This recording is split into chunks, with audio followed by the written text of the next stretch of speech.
भोलू जी, आप कहाँ जा रहे हैं? ऐसे बुलाया कर। याद रखना, अगली बार गलती नहीं होनी चाहिए। क्यों भाई, तुम्हारा नाम तो तुम्हारे माँ बाप ने भोलू ही रखा है ना।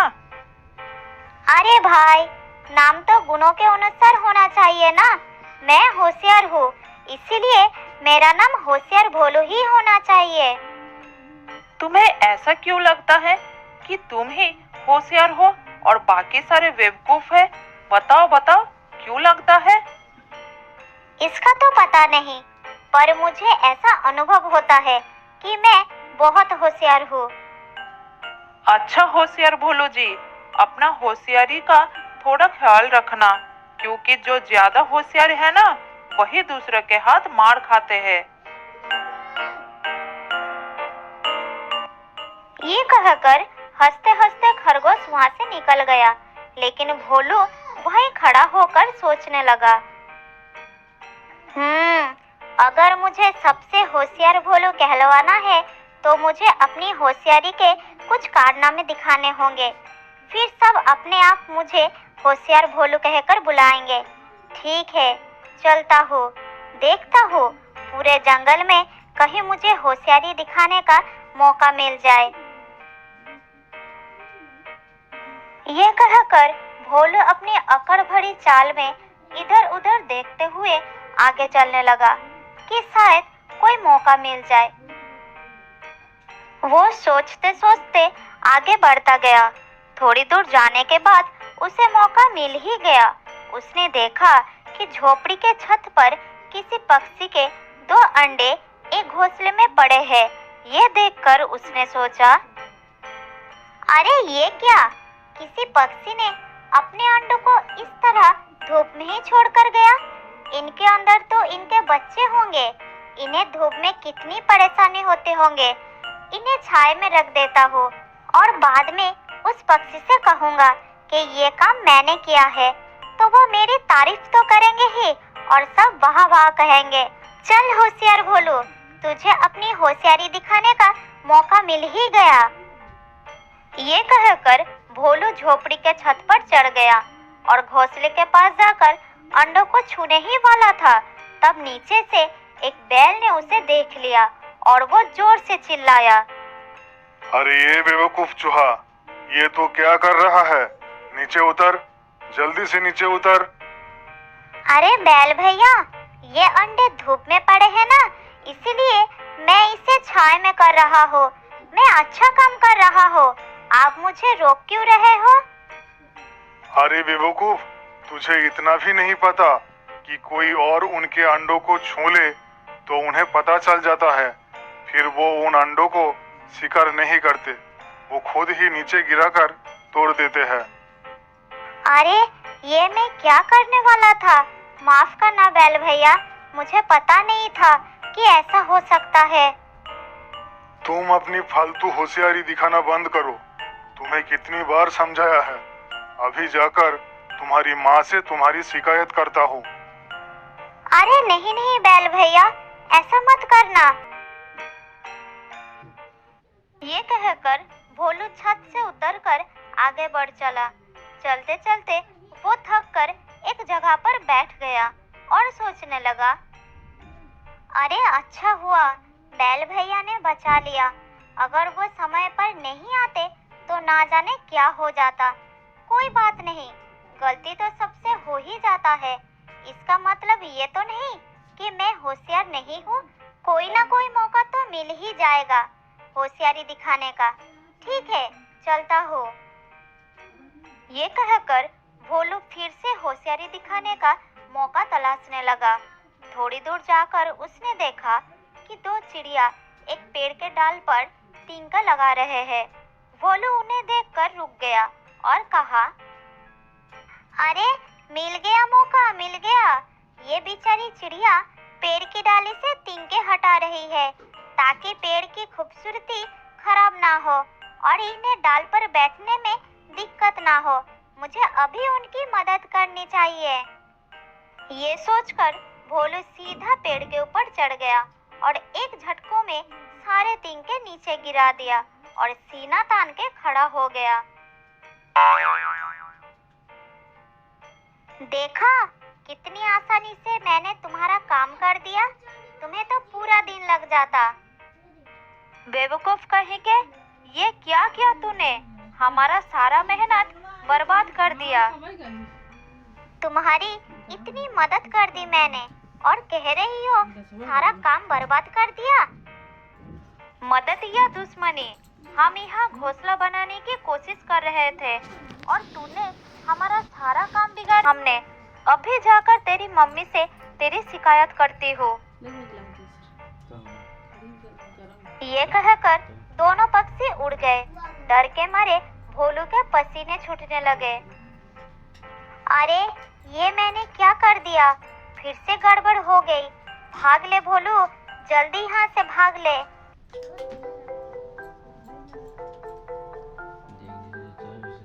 ये कहकर भोलू पेड़ से उतरकर भागने लगा, लेकिन थोड़ी दूर जाते ही वो अपनी पुरानी चाल में चलने लगा।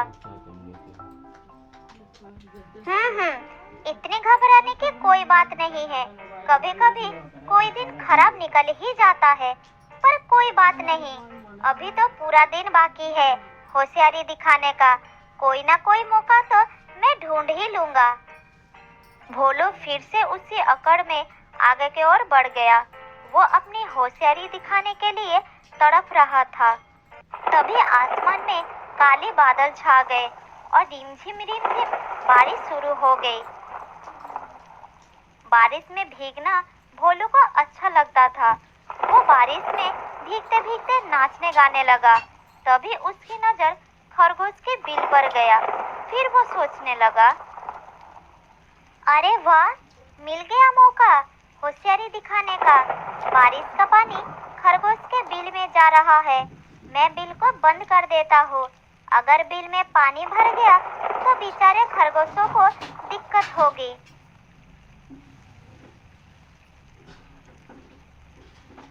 ये कहकर भोलू खरगोश के बिल के पास गया और अपने हाथों से बिल के मुंह में मिट्टी फेंककर उसे बंद करने लगा।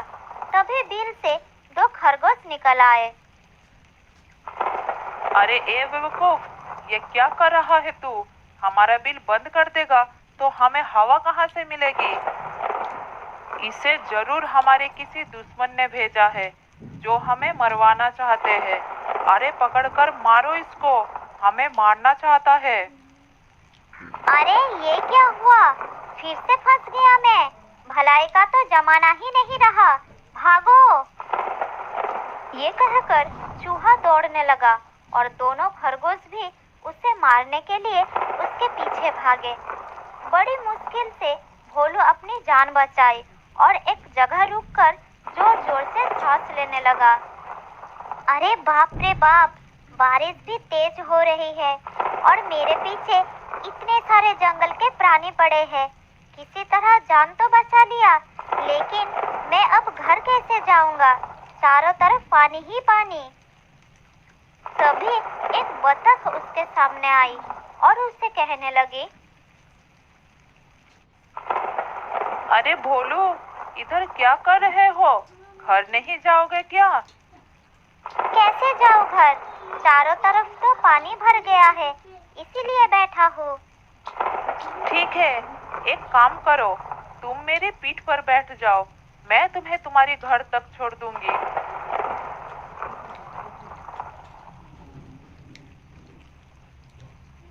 फिर भोलू ने बतख की पीठ पर बैठ गया।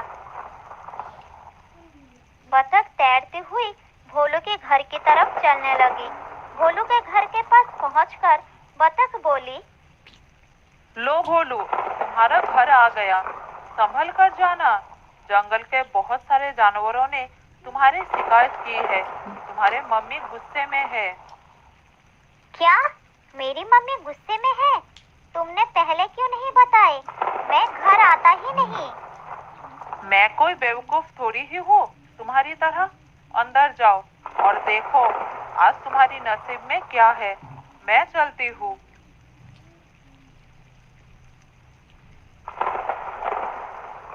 ये कहकर बतख चली गई और भोलू डरते डरते घर में दाखिल हुआ। उसकी माँ बहुत गुस्से में थी, उसे डांटने लगी।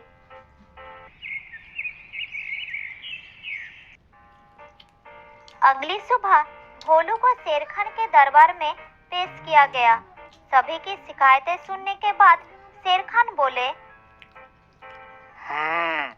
सारी बातें सुनने के बाद ये तो पता चलता है कि भोलू की नियत में कोई खोट नहीं है, लेकिन इसके दिमाग में थोड़ी गड़बड़ है, जैसे बहुत लोगों को होता है खुद को होशियार साबित करने का। अब भोलू की सजा यही है कि इसका नाम बेवकूफ भोलू रख दिया जाए और एक हफ्ते के लिए ये अपने घर में ही बंद रहे और इसके मम्मी पापा इसे समझदारी की बातें सिखाए। अब भोलू अपने घर के कमरे में बंद था। सब ठीक है, लेकिन नाम बदलकर बेवकूफ भोलू रखने का क्या जरूरत थी? मम्मी पापा ने मेरा नाम भोलू रखा है, कितना अच्छा नाम है। मम्मी पापा ने जो नाम रखा है उसे अपनाना चाहिए और उनकी बातें भी माननी। बहुत साल पहले की बात है, काशीपुर में एक बहुत बड़ा और खूबसूरत जंगल था। उस जंगल में एक बहुत बड़ा तालाब था। तालाब में कुछ बतखों का झुंड रहा करता था। जंगल का सभी जानवर उस तालाब में पानी पीने आया करते थे। सब मिलजुल कर ही रहते थे। बतख के झुंड में सीनू और मीनू नाम का एक जोड़ा था। एक दिन मीनू ने तालाब के किनारे बने अपने घोंसले में 2 अंडे दिए। सीनू और मीनू अपने दोनों अंडों को देखकर बहुत खुश थे। वो उनका खास ध्यान रखने लगे। अपने आने वाले बच्चों का भविष्य को लेकर बहुत कुछ सोचने लगे। उस तालाब से थोड़ी दूर पर एक पेड़ के नीचे एक बिल में एक सांप रहा करता था और वहीं से जानवरों पर नजर भी रखता था। जब सांप की नजर बतखों के उस अंडों पर पड़ी तो वो खुश हो गया।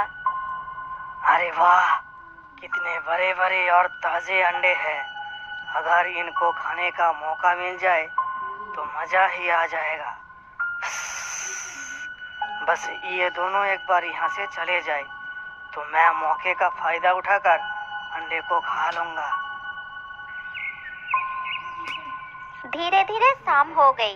तब तालाब के किनारे पानी पीने के लिए एक चील आया और फिर बतखों का झुंड किनारे पर लौट आए। अरे सीनू मीनू, क्या ये तुम्हारे अंडे हैं? बहुत ही खूबसूरत अंडे हैं। हाँ, ये अंडे मैंने आज सुबह ही दिए हैं। ओह, इसीलिए आज तुम दोनों इस तालाब में कहीं नजर नहीं आए। हाँ, आज पूरा दिन हम इनकी देखभाल कर रहे थे। मतलब आज पूरे दिन तुम दोनों कुछ नहीं खाए? क्या अब भी खाने का मन नहीं है? नहीं, ऐसा नहीं। अब तो भूख बर्दाश्त नहीं हो रही, लेकिन इन अंडों को छोड़कर कैसे जाए? इसकी तुम चिंता मत करो, यहाँ अंडों को कुछ नहीं होगा। हमें खाना मिलते ही जल्दी जल्दी खाकर अंधेरा होने से पहले ही किनारे पर लौट आएंगे। बहुत दिनों से हम यहाँ रह रहे हैं, कभी कुछ हुआ क्या? चलो जल्दी चलते हैं और कुछ खाकर वापस आते हैं। ये कहकर वो दोनों ऐसे ही अंडों को छोड़कर उस झुंड के साथ चले गए। इधर सांप अपनी बिल में छुपकर उनकी बातों को सुन रहा था और इसी मौके की तलाश में था कि कब वो अंडों को छोड़कर जाते हैं। उधर सीनू मीनू खाना ढूंढते ढूंढते थोड़ी दूर चले गए। उनके दूर होते ही सांप खुश हो गया। उसके चेहरे पर मुस्कान और आंख लालच से चमकने लगा। अरे वाह, मुझे मौका मिल गया। मैं तो इसके लिए ही इंतजार कर रहा था। आज मैं इस ताजे ताजे अंडों को खाऊंगा। मुझे जल्द ही जाना होगा और अंडों को खाकर वापस आना होगा, नहीं तो वो सब वापस आ जाएंगे।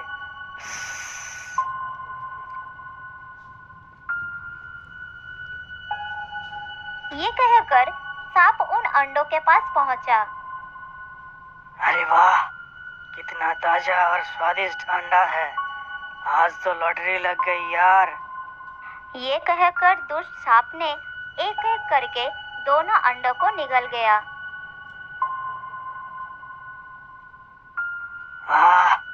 आज तो सचमुच मजा आ गया।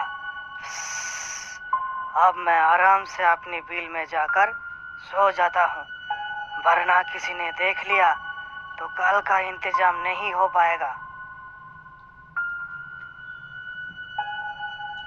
ये कहकर वो अपनी बिल की तरफ चला गया।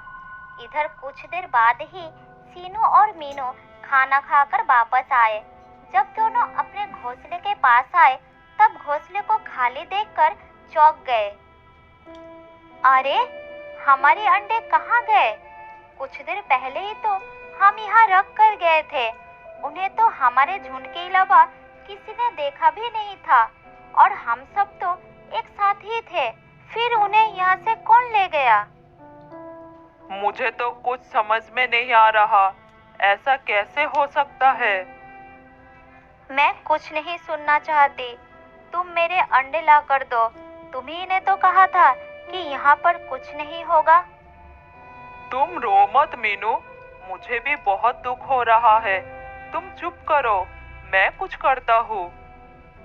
ये कहकर सीनू ने कुछ सोचा और बोला, हमें इस बात का पता लगाने के लिए एक तरकीब लगानी पड़ेगी। सुनो।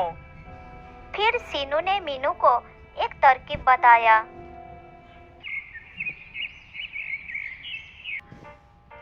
अगली सुबह मीनू ने फिर से 2 अंडों को जन्म दिया और दोनों उनके पास पूरे दिन बैठे रहे। फिर धीरे धीरे सूरज ढलने लगा। तब सीनू ने मीनू को बोला, मीनू, हम पूरे दिन यहाँ पर बैठे हैं। मुझे बहुत भूख लगी है और रहा नहीं जा रहा है। चलो कुछ खाना खा कर आते हैं, जल्दी वापस आएंगे।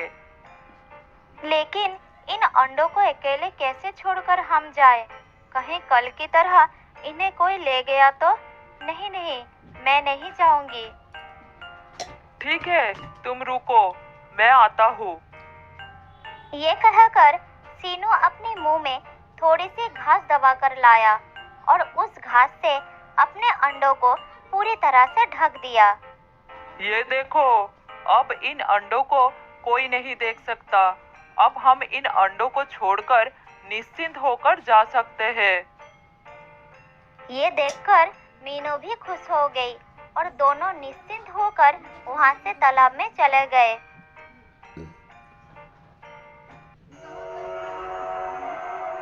इधर सांप सब कुछ देख रहा था और खुश हो रहा था। इन दोनों को लगता है कि इस तरकीब से वो अपने अंडों को मुझसे बचा सकते हैं। आज तो शाम होने का भी इंतजार नहीं करना पड़ेगा। मैं आज भी मजे से इन अंडों को खाऊंगा, बड़ा मजा आएगा। घर बैठे बैठे ही खाना मिल रहा है, कोई मेहनत नहीं करना पड़ रहा है। ये कहकर सांप अपने बिल से निकलकर घोंसले के तरफ बढ़ गया। उधर सीनू और मीनू तालाब के किनारे ही एक पेड़ के पीछे छुपकर अपने घोंसले पर नजर रख रहे थे। लेकिन जब उन्होंने सांप को देखा तो दोनों डर गए। इससे पहले वो कुछ सोच पाते, लेकिन तुरंत सांप ने दोनों अंडों को निगल लिया और खुश होकर अपने बिल में जाकर आराम से सो गया। सीनू और मीनू जब अपने घोंसले के पास पहुंचे तब सांप उनके अंडों को खाकर जा चुका था। हे भगवान, एक भयानक सांप हमारे अंडों को खा रहा है। ये सांप हमारे अंडों को रोजाना खाता रहेगा। इसका मतलब हम कभी भी अपने बच्चों का मुंह नहीं देख पाएंगे। हे भगवान, अब हम क्या करें? मीनू की बात सुनकर सीनू भी डर गया। तब उसकी नजर तालाब के किनारे चिल पर गया, जो तालाब में रोज की तरह पानी पी रहा था। तब उसके मन में एक उपाय आया और मीनू को बोला, घबराओ मत मीनू, इस दुष्ट से छुटकारा पाने में कोई है जो हमारी मदद कर सकता है।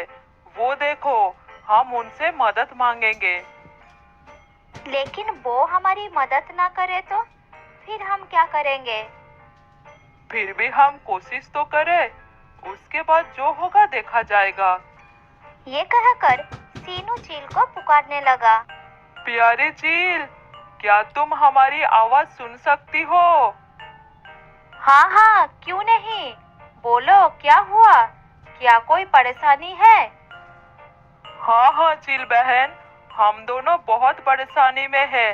क्या तुम हमारी थोड़ी मदद कर सकती हो? ठीक है, बताओ तो सही, क्या तुम्हारी परेशानी है? फिर सीनू ने अपने अंडे और सांप के बारे में सब कुछ बता दिया। फिर चील ने उड़कर दोनों के सामने आई और गुस्से में बोली, वैसे भी सांप तो मेरा मनपसंद खाना है, मैं उसको उसकी सही जगह पर पहुंचा दूंगी, तुम बिल्कुल चिंता मत करो। ये कहकर सीनू मीनू ने चील के साथ मिलकर एक योजना बनाया। अगले दिन फिर से मीनू ने 2 अंडे दिए और सांप भी उस समय उन दोनों की बात सुन रहा था। मुझे लगता है कोई जानवर हमारी घोंसले पर रखे हुए घास को खाता है और गलती से अंडे भी खा जाता है, तो आज इनको ऐसे ही छोड़कर चलते हैं।